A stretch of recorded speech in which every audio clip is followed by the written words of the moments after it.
Hello and welcome to the basics of foam carving.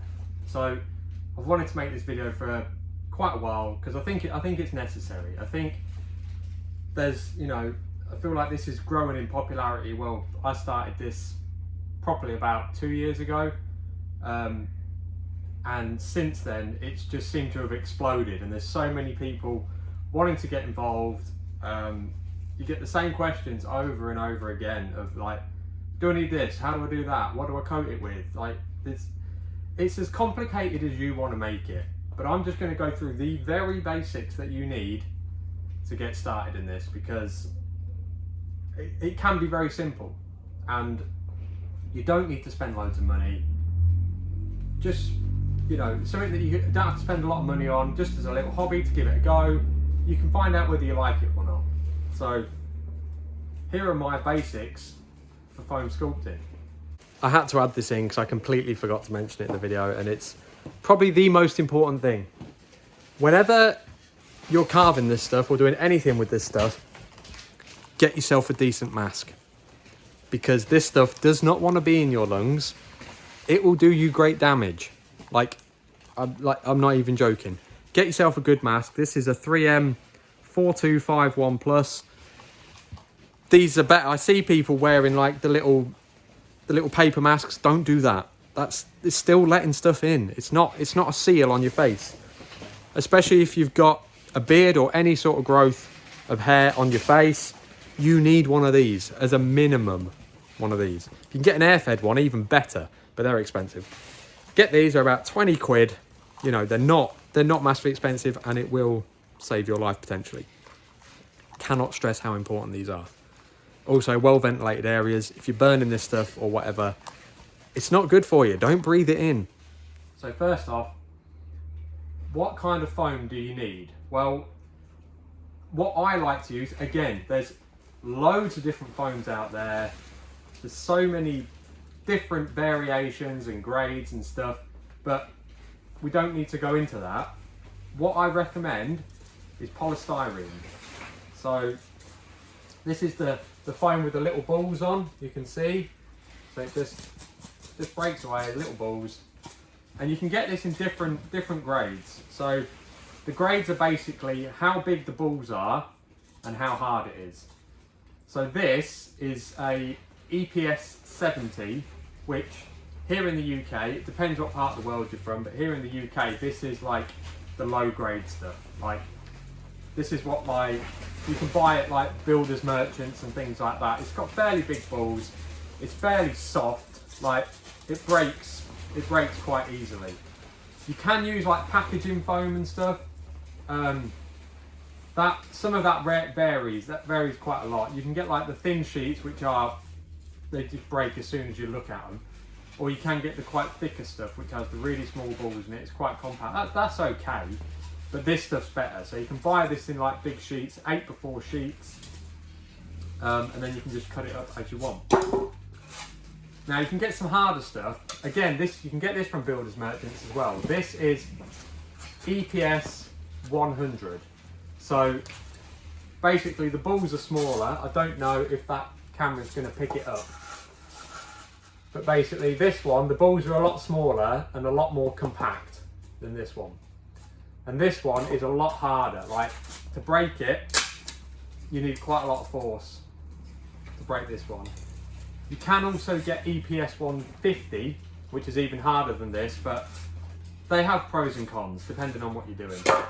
I recommend start with the EPS 70. It's the cheapest, it's the lightest, and it's the easiest to work with. So for example, the EPS 70 is a lot easier to carve than what the EPS 100 is. And the EPS 150 is even harder than that. Like, you need a lot more effort. It comes off in a lot smaller bits. So start with some EPS 70. It's still strong enough, but it's light as anything. So what can you carve them with? Now there's so many different, anything that's basically hard and relatively sharp, you can use. Like, a lot of people I see use knives, so you need to keep them really sharp though, because they basically just cut it like that. That's fine, easy. I tend not to use knives very much. I mean, any sort of knife you can use, doesn't really matter. Again, it's down to preference. I know a lot of people do use these. I personally don't. I prefer to use, so this is a pad saw. So in the UK, I don't know what it's called elsewhere. But basically this is for cutting plasterboard. I use this a lot of the time. Mainly because it's got nice sharp teeth on it and it's rigid. Like it won't flex around. You can use like thin hacksaws and things like that, but I find that when you're cutting large bits of foam, the blade will bend and then you end up not getting a very straight cut. So I like this because it's got a bit of strength to it, but it's small enough to not make it too hard work. So that's a pad saw is what I recommend to start with.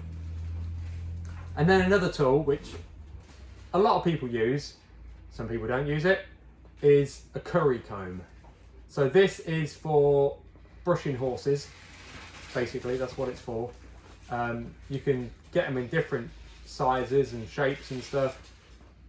These are cheap. You don't need to spend a lot of money on these. Like, I think this was an eBay special, probably cost me 5-6 quid, something like that. I use this, probably 95% of my work is done with one of these, and like just these alone. Again, you can get them in different teeth and stuff, but just don't worry about it too much. Just get one, get the cheapest one you can, see how you get on with it, and then you'll know whether you need a different one or a bigger one or a smaller one, or like, honestly, don't overthink it. Just get things that are cheap. Curry comb, pad saw. These are basically what I use for the majority of my stuff. Now, you can make your own tools. I made these quite a while ago. Basically, they're just screws in a bit of wood. There's still a bit of foam in there. Screws in a bit of wood, and they're quite good at removing material quickly because it's quite a depth on it, and they're quite harsh at getting rid of the foam. Like, you just hack it, and it gets rid of it quite quickly. I did also make a big paddle version. So again, that is just screws. You don't need to make these. Like, I've probably used this a handful of times, and I made it like a year and a half ago. And I'd still rather go for this. I mean, it's good at doing large flat areas if you want to remove stuff quickly. This is ideal. But again, it's quite heavy. You know, it's quite laborious. It takes a lot of effort to use that. The curry comb is a lot less effort, it's a lot lighter, and you can move it a lot faster, and it does the job. You don't need much more than that. You can use wire brushes. Now I have basically just some different sizes wire brushes. They got different heads on them, different materials on the tips, but again, it doesn't really matter. These don't last very long though, I find. The bristles fall out of them and the wires snap. But you know, again, it's just another way of, if you want a bit more finer detail, a bit more control, you can use these because they're smaller. Now you can, again, I've not used these much. I've used these probably 2 or 3 times. Basically, these are like rifflers, I think they're called. So basically, they're for like fine tuning wood, I think. I think they're like wood carving tools. Very small. You don't really, I say, unless you're doing fine detail, you don't really use these. And yeah, I mean they do go through it quite quick. I don't know if you can see that. So I mean, that's just, it just goes through it really quick because it's so concentrated. It goes through it easy. But again, I wouldn't sculpt the whole thing with these. You'd be there for a lifetime. They're just too small. Now, if you've got a bit of money to spend, I mean, you don't have to do these. I didn't buy these until I was well into my sort of sculpting life. So you've got your hot knives. I've tried a couple of these because some of them are really bad and some of them are okay. Again, they have their pros and cons. So this is a Pro Foul team. don't know.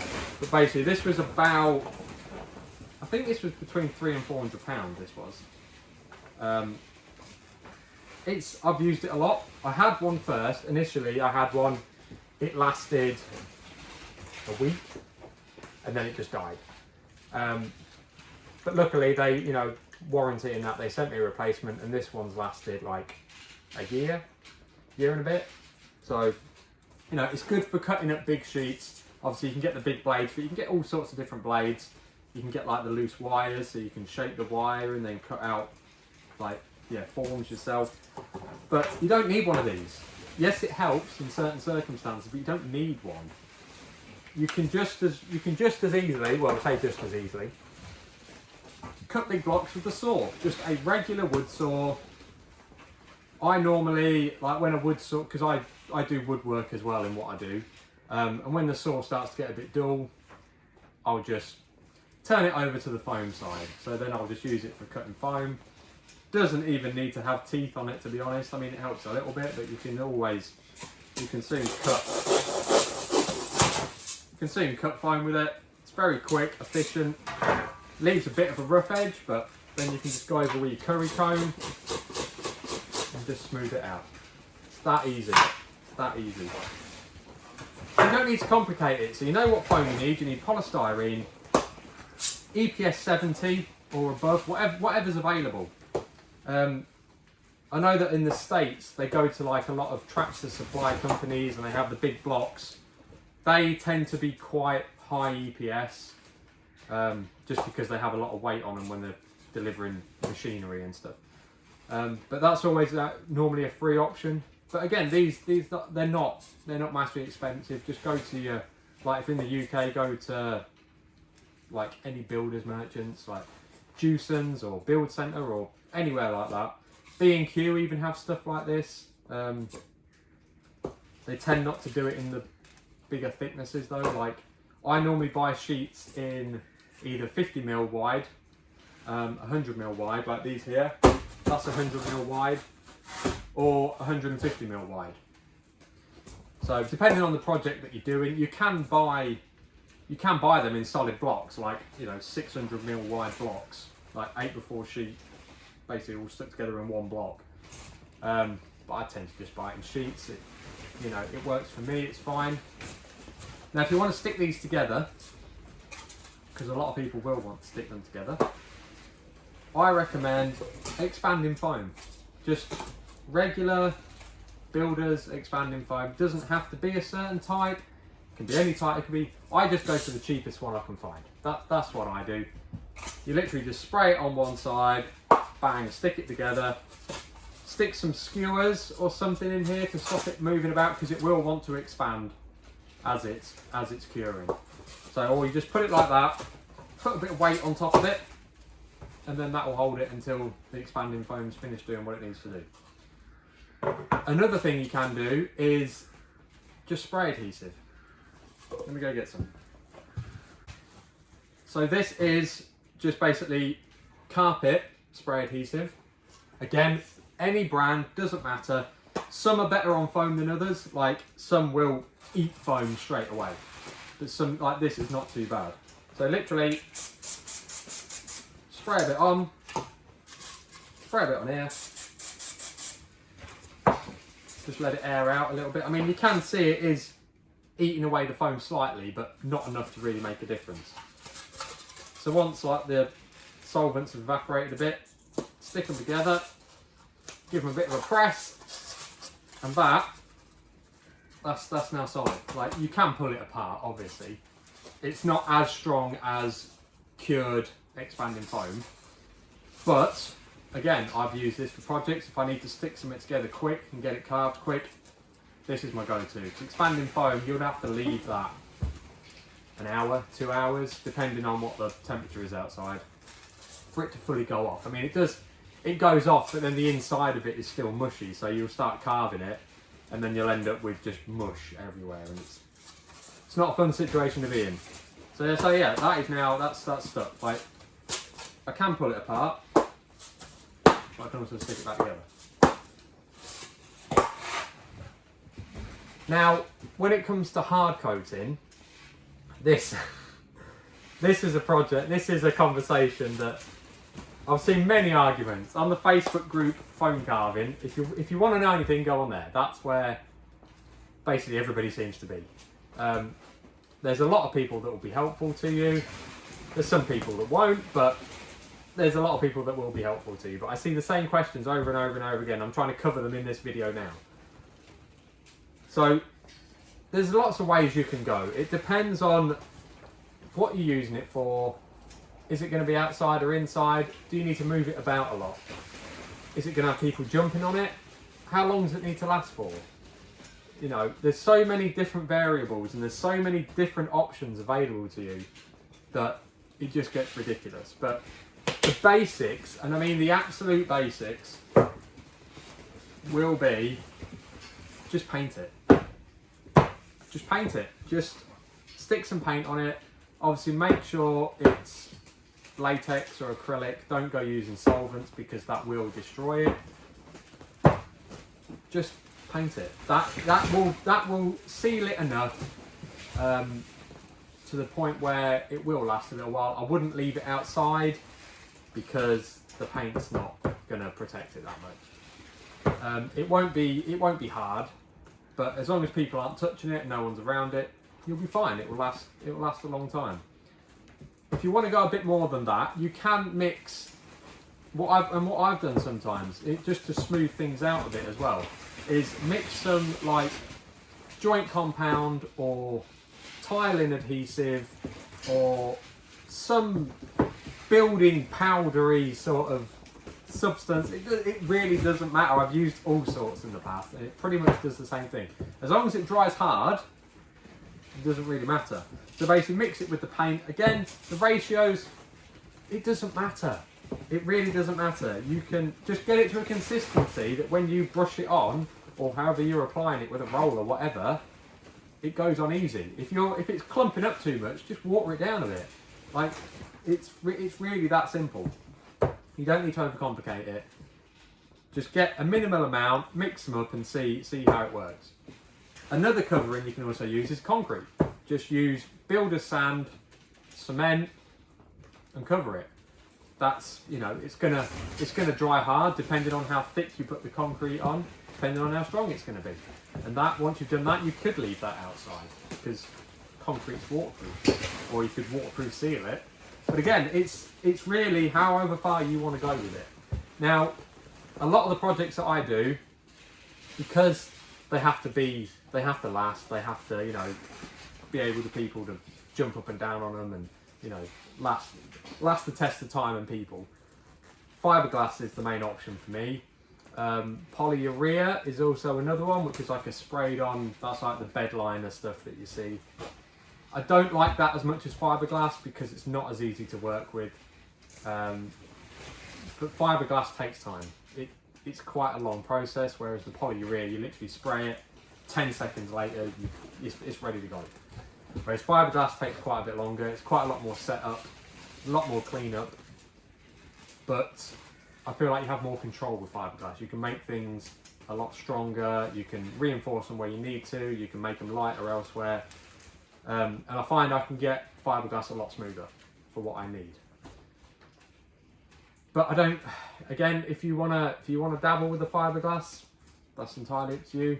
The fiberglass though, with the polyester resin will destroy this. Like, as soon as you put it on, it will just melt it. It will eat it. But what I do is I use the spray adhesive, same stuff as you sticking it together. Spray a bit of that on the foam and cover it in tin foil, aluminium foil, whatever part of the world you're from, whatever you want to call it. It's the same stuff. Just wrap it in that. Just completely cover the whole thing in the tin foil, and then that acts as a barrier against the polyester resin to stop it from melting it. So then you can lay your fiberglass on, lay your resin on, and it won't affect the shape of it at all. It takes a bit of time to put the tin foil on, but the more you do it, the quicker you'll get, and the bigger your project, obviously the longer it's going to take. And I mean, I'm doing stuff that's like, you know, 4 meters long, like big stuff, and I can still smash it out fairly quickly. So yeah, but again, just buy cheap stuff. Don't Don't spend loads of money. You'll find certain products will work better than others just by trial and error. Like it's just the way it is. So I hope you found this video helpful. I hope it's answered a lot of questions for you. If you do have any other questions, please just leave them in the comments down below, and I will do my very best to get back to you. Again, don't make it complicated. Don't overthink it. Just get a bit of foam, get yourself a curry comb or a wire brush or anything hard and sharp, or relatively sharp. Doesn't even have to be sharp. Like I've used like nails and even like the ends of like spoons and stuff before. Just give it a go. Just give it a go. It's not complicated. It's really not, and you'll surprise yourself at what you can actually make. But thank you so much for watching. Make sure to like and subscribe and check out some of the other videos, because there's lots more how-tos and all my adventures that I have with this style of life that I've chosen. So thanks for watching. I'll see you in the next one. See you later, guys.